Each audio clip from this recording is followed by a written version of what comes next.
मेरी मौत के बाद पार्ट 2। अभी तक पार्ट 1 में आपने जो भी सुना उसके आगे।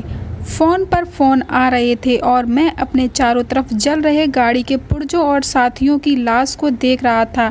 एक अजीब सा डर मेरे मन में था क्योंकि मुझे अभी अभी पता लगा था कि वो शीशे में मेरे नहीं दिखने की वजह क्या थी। रिया ने क्यों मुझे नहीं देखा, क्यों माँ को मैं महसूस नहीं हुआ।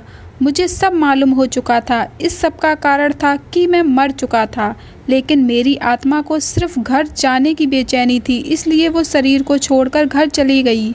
अब मैं घुटनों के बल अपने गिरे पड़े मोबाइल की तरफ गया। झाड़ियाँ इतनी थी कि कोई ठीक से तनकर चल भी नहीं सकता। जैसे ही मैं मोबाइल को पकड़ने लगा तो मोबाइल के पास किसी का पैर नजर आया। मैंने पैर को देखते हुए ऊपर की तरफ गर्दन उठाई तो एक लड़खड़ाता हुआ फौजी को अपने सामने पाया, जिसने वो मोबाइल उठाया और आने वाली कॉल को डिस्कनेक्ट करके एक हेल्पलाइन नंबर डायल कर दिया। हेलो, गाड़ी number 136 A/2 Amritsar to Himalaya पलट गई है और गाड़ी के सारे जवान मौत के घाट उतर गए हैं। मैं ही बच गया क्योंकि जब गाड़ी पर आतंकवादियों का हमला हुआ था तब मैं गाड़ी में नहीं था। गाड़ी पर इलेक्ट्रिक कारतूस से हमला करके उसका बैलेंस बिगाड़ दिया और पलटते हुए गाड़ी पर गोलियां चलाई गईं। मैं बहुत मुश्किल से सभी फौजी भाइयों के लाश तक पहुंचा हूं। ओके, हम करते हैं कुछ, कहते हुए कॉल डिस्कनेक्ट हो गया। अरे ये तो रघु है, मैंने खुद से कहा और झाड़ी को हटाते हुए रघु के पास गया। रघु से मैं कुछ कहता कि एक बार फिर रिया का कॉल आया। रघु ने नाम पढ़ा और कहा, क्या कहूँ मैं रिया भाभी को, कैसे उठाऊँ फ़ोन?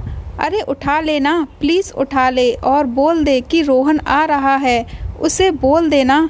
मैंने कहा ही था कि रघु भी बोल पड़ा, मुझ में नहीं हिम्मत, लेकिन रोहन जाएगा, रोहन घर तो जाएगा, वो भी पूरे शान से। तिरंगा उसका कफन होगा, तिरंगा में लिपट कर रोहन घर पहुंचेगा। उससे पहले पहुंच चुकी होगी उसकी कहानी। जिस तरह उसने इन 8 साल में आतंकियों का जीना हराम किया था, घुसपैठियों को उनके कैंप में घुसकर मारने का खिताब भी तो रोहन को हासिल है। यही नहीं, रोहन ने अकेले 8 आतंकवादियों से लड़कर सुपर हीरो की उपाधि जो हासिल की है, उस दिन को कैसे देश भूल जाएगा जब 4 जवानों को शहीद करने वाले आतंकवादियों ने रोहन को किडनैप करके पूरे देश को चुनौती दे दी थी और अपनी शर्त मंजूर करने के लिए धमकियां दे रहे थे। रोहन ने ही उस शर्त को ना मानने को कहा था, लेकिन सरकार ने अपने जवान के लिए शर्त मंजूर कर ली थी, तो रोहन ने उन सभी आतंकियों के साथ उनके शर्तों को भी नामो निशान मिटा दिया था। रघु अकेले अकेले आंखों में पानी लिए मेरी तारीफ किए जा रहा था और वो बहुत जोर से रो रहा था। उसका रोना मुझे ज़्यादा देर तक देखा नहीं गया। मैंने उससे कहा, अरे बस कर मेरे भाई, रो मत, तुम मेरे लिए रोते हो और मुझे फिक्र उस माँ की है जिसने कल शाम को भी ठीक से खाना नहीं खाया होगा, ये सोचकर कि कल सुबह अपने बेटे के साथ खाऊंगी। और मेरी बीबी रिया, कितनी बदनसीब है वो, उसे तो प्यार से गले भी साल में एक बार लगाता हूँ। वो भी इंतज़ार कर रही होगी कि मैं आऊँगा तो पहले ढेर सारी शिकायत करेगी और उसके बाद अपने दिल की बात बताएगी। मैं फिर से उसका हाथ पकड़कर उंगली से उसे घुमाते हुए किसी हिंदी पुराने ज़माने के गाने में झूमूंगा, जैसे हर बार झूमते थे। आखिर उसे भी गर्व होता है कि उसका फौजी पति छुट्टी लेकर आया है, जिसे वो सुबह शाम याद करती है। बहुत सारे अरमानों पर पानी फिर चुका था। मैं भी ठहर गया और रघु भी अभी वहीं रुका था। उसने फ़ोन तो नहीं उठाया, लेकिन अब वो अपने ही मोबाइल पर फ़ोन करने लगा क्योंकि उसका मोबाइल खो चुका था। उसे उम्मीद थी कि यहीं कहीं गिरा होगा। सूरज की शुरुआती किरण अब झाड़ियों से झांकते हुए हमारी तरफ आने लगी और झाड़ियों की ओस भी कोहरा बनकर उड़ने लगी। रघु हमारी लाशों के पास ही बैठ गया और इंतज़ार करने लगा कि उसकी मदद के लिए टीम आए। मैं अब जान चुका था कि मैं मर गया, इसीलिए अब इन झाड़ियों से ज़्यादा ज़रूरी था घर जाकर ये देखना कि कहीं उन तक खबर तो नहीं पहुंच गई। घर गया तो अभी भी वहाँ कुछ नहीं पता था। वो लोग टेंशन में ज़रूर थे कि 9:15 बज गए, लेकिन मैं घर नहीं आया, ना ही फ़ोन उठा रहा था। तेरे पास उनके दोस्तों का नंबर होगा, किसी को फ़ोन करके पूछ।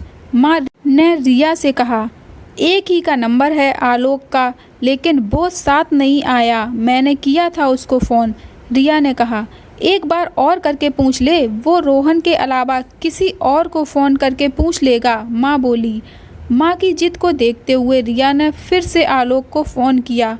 इस बीच आलोक की रघु से बात हो चुकी थी मेरे फ़ोन से, इसलिए आलोक सब जानता था। एक झिझक के साथ आलोक ने फ़ोन उठाया। हेलो भैया, आपकी कोई बात हुई उनसे? रिया ने कहा। आलोक के पास कहने को कोई शब्द नहीं थे। उसने कांपती रोती सी आवाज़ में कहा, भाभी आप टीवी खोल लो। कहते ही आलोक ने फ़ोन काट दिया। टीवी खोल लो सुनते ही रिया सुन पड़ गई। एक तरफ आलोक की दर्द भरी आवाज़ और ऊपर से उसने कुछ बताया भी नहीं। रिया की हिम्मत ही नहीं हुई टीवी खोलने की। फिर भी वो आगे गई और टीवी खोलते हुए सोफे में बैठ गई। रिया को शांत देखकर माँ की चीख निकल आई। सुबह सुबह शीशे के टूटना पहले ही अपशगुन हुआ था, ऊपर से उसकी दाईं आंख सुबह से फड़क रही थी, जिसे वो सिर्फ इसलिए इग्नोर कर रही थी क्योंकि हमेशा अच्छा और पॉजिटिव सोचना चाहिए। टीवी में समाचार इस प्रकार थे। सुपर हीरो रोहन और उसके साथी हुए आतंकवादियों के धोखे का शिकार। कुछ दिन पहले रोहन के दिखाए कारनामों से डरे हुए आतंकवादियों ने रात के अंधेरे का फ़ायदा उठाया, किया पलटवार। देश को फिर से हुआ 6 जवानों को खोने का नुकसान। फिर से भारत माता के 6 पुत्र अब हमेशा के लिए सो गए हैं अपनी माँ की गोद में। 6 शहीद जवानों को पूरा देश देगा भावविहीन श्रद्धांजलि। शहीद जवान रोहन की जगह उनकी मां निर्जला देवी को किया जाएगा सम्मानित। समाचार देखते देखते रिया बेहोश हो गई और मां भी आंखों से आंसू बहाते हुए टीवी पर नज़र गड़ाए ना कुछ देख रही थी ना कुछ सुन रही थी, क्योंकि जो उसने सुना था उसके अलावा उसके सुनने लायक कोई बात नहीं थी दुनिया में। समाचार के शौकीन पड़ोसी लोग भी खबर सुनकर हमारे घर आने लगे थे। पीपी पीपी टीटी एक गाड़ी हॉर्न दे देकर लगातार चल रही थी और एक मोबाइल जो बार बार रिंग हो रहा था। बस की सीट के नीचे की तरफ लटका हेडफोन और बैग के ऊपर रखा हुआ सिर, सब बस के स्लो मोशन चलने से उत्पन्न कंपन से काँप रहे थे और पसीने से भरा हुआ रोहन आंखों से आंसू बहा रहा था। फिर अचानक एक तेज ब्रेक से रोहन सीट से नीचे फिसल गया। बेइज्जती के डर से एकदम उठा और देखने लगा कि किसी ने उसे गिरते हुए देखा तो नहीं, वरना फिर से खिल्ली उड़ाने लगेंगे। शुक्र है सब मज़े में सो रहे थे। बस ड्राइवर जागा हुआ था। खिड़की से बाहर झांकते हुए उबासी लेकर रोहन झट से बैठ गया। हे प्रभु, ये सुपर हीरो बनने के सपने क्यों इतने तंग करते हैं मुझे।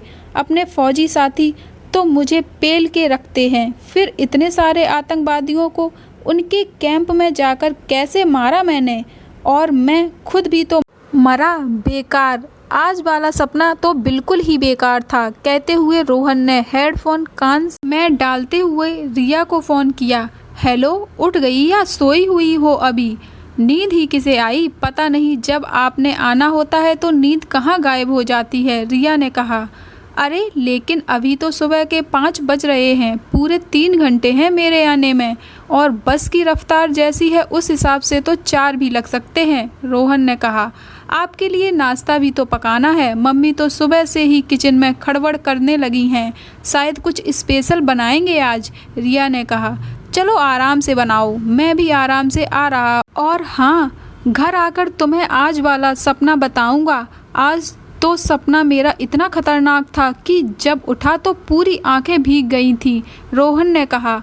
ऐसा भी क्या देख लिया? चलो घर आकर बताना, मैं भी कुछ काम कर लेती हूँ, रिया ने कहा।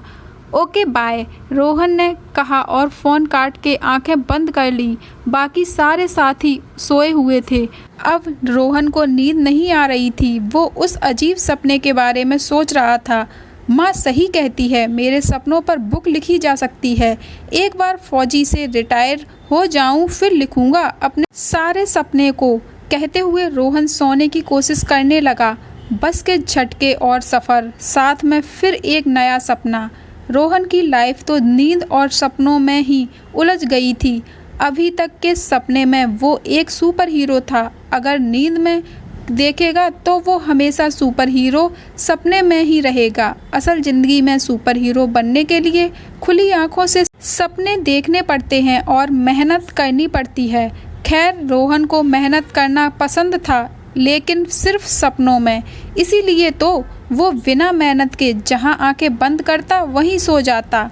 यह कहानी आपको कैसी लगी और इसी प्रकार की कहानियों को सुनने के लिए मेरे चैनल को सब्सक्राइब, लाइक एंड कमेंट करें। Thank you for watching.